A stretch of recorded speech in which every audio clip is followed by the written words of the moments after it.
¿Cómo están? En este nuevo video de CMC Capacita vamos a continuar refiriéndonos a las características de la negociación y vamos a partir hablando sobre lo que son las estrategias de negociación. La estrategia de la negociación define la manera en que cada parte trata de conducir la misma con el fin de alcanzar sus objetivos.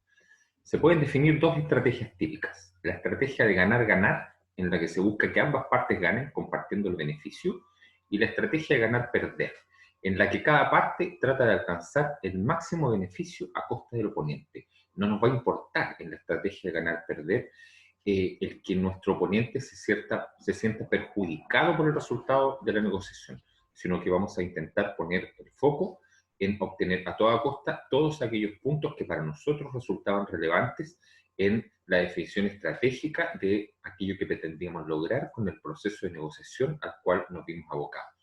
En la estrategia de ganar-ganar, en cambio, siempre vamos a estar dispuestos a ceder una parte de aquello que para nosotros resultaba relevante en función de satisfacer también parte de las necesidades de la contraparte, de tal forma que la evaluación de ambas partes al término de la estrategia de negociación, al término del proceso de negociación, sea satisfactoria. ¿Cuáles son las tácticas de negociación que nosotros vamos a ocupar durante el desarrollo de una estrategia de negociación? Las tácticas definen las acciones particulares que cada parte realiza en la ejecución de su estrategia. La estrategia marca la línea general de actuación, el contexto general, la planificación general, la forma en la cual nosotros decidimos que vamos a afrontar una negociación en particular. Y luego, las tácticas son las acciones en las que se concreta dicha estrategia, perdón. Hay dos tipos de tácticas: las tácticas de desarrollo, que se limitan a concretar la estrategia elegida, sea esta de colaboración o de confrontación, sin que supongan un ataque a la otra parte, y las tácticas de presión, que van a tratar de fortalecer la propia posición y debilitar la del contrario.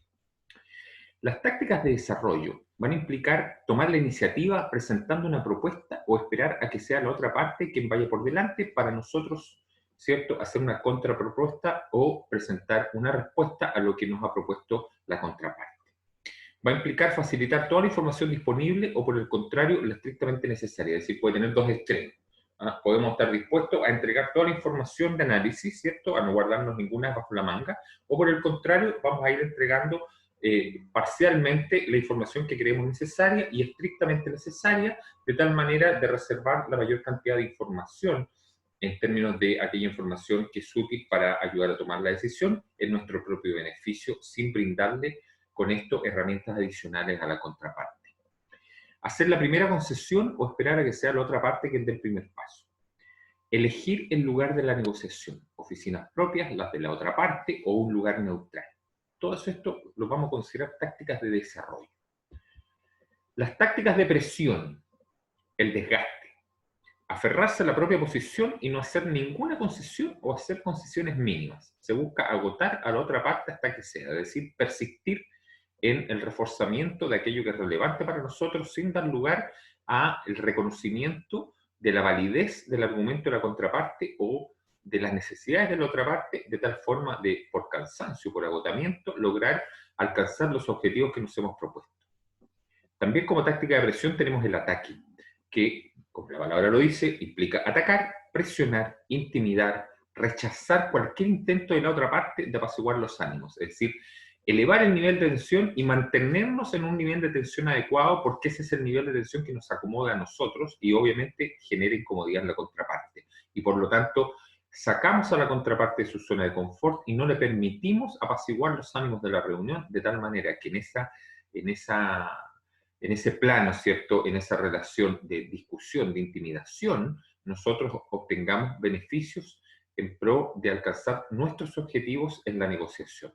Se busca crear una atmósfera tensa, incómoda, en la que uno sabe desenvolverse y que perjudica al oponente. Nosotros estamos preparados para esa situación de tensión y, por lo tanto, llevar el terreno de la discusión a ese ámbito tensional a nosotros nos va a beneficiar.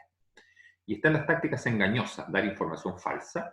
Hablábamos antes de que el buen negociador tenía que ser honesto, pero una cosa es ser honesto personalmente, en su vida personal, y tener la capacidad de reconocer la honestidad como un valor, y la otra es tácticamente, en función de una planificación estratégica previa, entregar deliberadamente información falsa.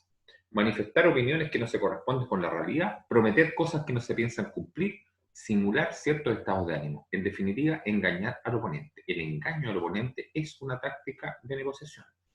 Puede ser no la más valorada, puede ser no la mejor percibida éticamente, pero es una táctica de negociación y nosotros tenemos que estar preparados o para ejercerla o para sufrirla.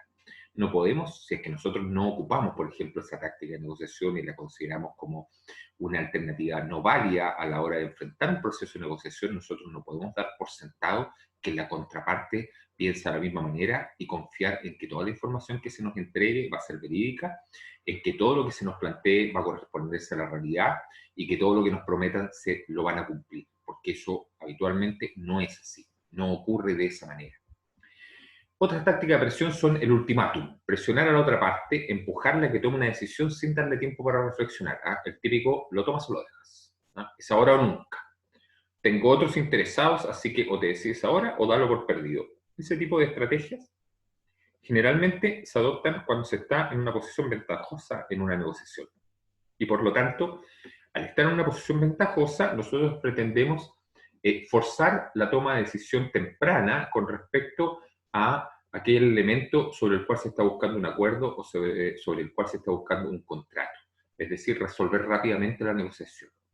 Las exigencias crecientes, ir realizando nuevas peticiones a medida que la otra parte va cediendo. Pedir una cosa, no aceptaron, pedimos otra. Lo aceptaron, pedimos otra. Y así sucesivamente hasta lograr obtener de la contraparte el máximo beneficio posible, sin que lo concedido resulte nunca suficiente.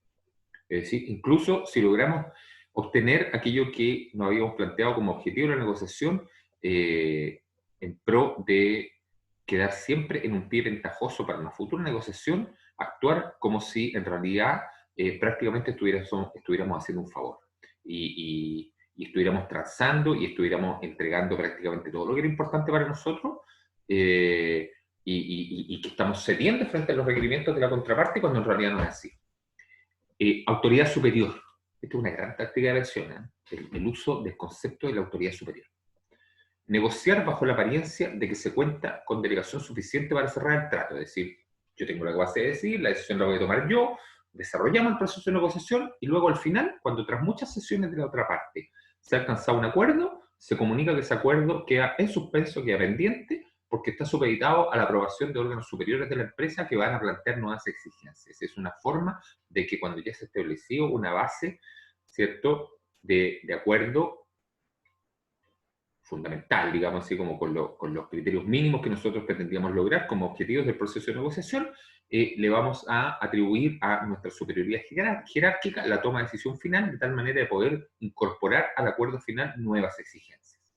También está la táctica, cuando se trabaja en equipo, de hombre bueno y de hombre malo. Esto es como en la película que nosotros vemos cuando están los interrogatorios, el policía bueno y el policía malo, el garrote y la zanahoria.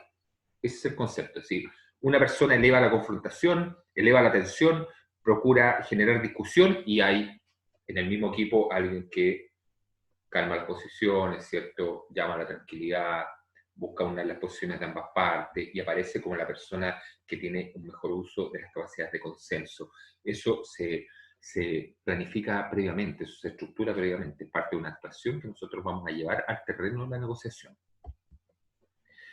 Otro elemento como táctica de presión es definir el lugar de la negociación. Se trata de que el interlocutor se siente incómodo, infravalorado, pero de una manera sutil. Por ejemplo, citar a la reunión, llegamos todos a la reunión y en vez de comenzar inmediatamente, esperamos.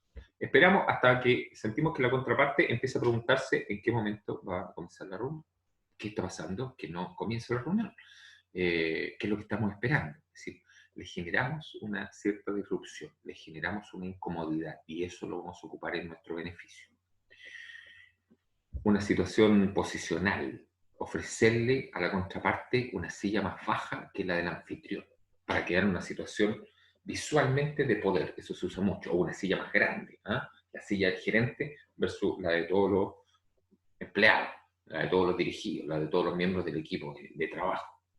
Se le sitúa cerca de una ventana por donde entra una claridad muy incómoda, ¿no? De tal manera que la persona nunca se sienta lo suficientemente cómoda o adquiera el confort necesario para poder centrarse en expresar aquello que tenía estructurado como base argumental. Colocarlo en un extremo de la mesa, distante, así como usted está por allá. Yo estoy aquí, en mi pleno dominio, del espacio que me incomoda, en una silla más alta y protegido de la luminosidad molesta, y usted está allá en el extremo de la mesa, sentado en una silla chiquitita, incómoda, ¿cierto? Y con el ventanal enfrente a pleno sol. Eso es una situación que se puede planificar. Se interrumpe la negociación continuamente con llamadas de teléfono u otras acciones disruptivas. Es decir, cuando usted siente que la persona, la contraparte, está adquiriendo un cierto grado de dominio dentro de la conversación, introduce un elemento disruptivo, que puede ser perfectamente, así como, perdón, tengo que atender esta llamada, este mensaje, un momento. No acostumbro a hacerlo, pero la verdad es que en este momento es importante. Me esperan. Y rompen el hilo de la argumentación de la parte contraria. Y de esa manera adquieren una ventaja en el proceso de negociación. O alargar las reuniones hasta generar agotamiento. Esto es más factible de realizar cuando se trata de equipos de negociación en donde se distribuyen las tareas y en donde se procura saturar a la contraparte. Esto puede sonar bastante macabro o bastante perverso, si se quiere, pero en realidad son consideraciones que se tienen en cuenta a la hora de planificar una estrategia de negociación. La manipulación de la contraparte es una parte relevante dentro de lo que son las estrategias de negociación. El cómo nosotros vamos a manejar la situación y a las personas con las cuales nos vamos a involucrar para desarrollar este proceso va a ser relevante. Y por lo tanto, no se puede pensar que nosotros vamos a llegar a una negociación sencillamente con un par de puntos establecidos que queremos lograr en función de un acuerdo contractual. Y no vamos a tomar en consideración todo este tipo de elementos porque nos podemos ver expuestos por la contraparte a ser objeto de ellos. Y por lo tanto tenemos que tener conocimiento de ello. Ahora, consideraciones generales de una negociación. Ante una negociación no se puede dejar a la improvisación la estrategia a seguir ni las tácticas a utilizar. Todo ello tiene que estar definido y convenientemente preparado antes de sentarse a la mesa de negociación. Esto no impide que en función de cómo se vayan desarrollando los acontecimientos, uno vaya ajustando su actuación. Resulta también muy importante detectar la estrategia que sigue la otra parte y las tácticas que utiliza. De este modo es más fácil anticipar sus movimientos y tomar las medidas oportunas. Ahora, el lugar de la negociación. Este es un elemento que no menor y que tiene varias variables a considerar. En relación con el lugar donde tendrán lugar las negociaciones, caben tres posibilidades. Negociar en nuestras oficinas o en nuestros espacios propios, negociar en las oficinas o espacio propio de la contraparte o negociar en terreno neutral. Ahora, ¿cuáles son las ventajas de la elección del lugar de la negociación? Cuando el lugar de la negociación es nuestra propia oficina o nuestro propio espacio, vamos a tener mayor tranquilidad emocional al sentirse uno en casa.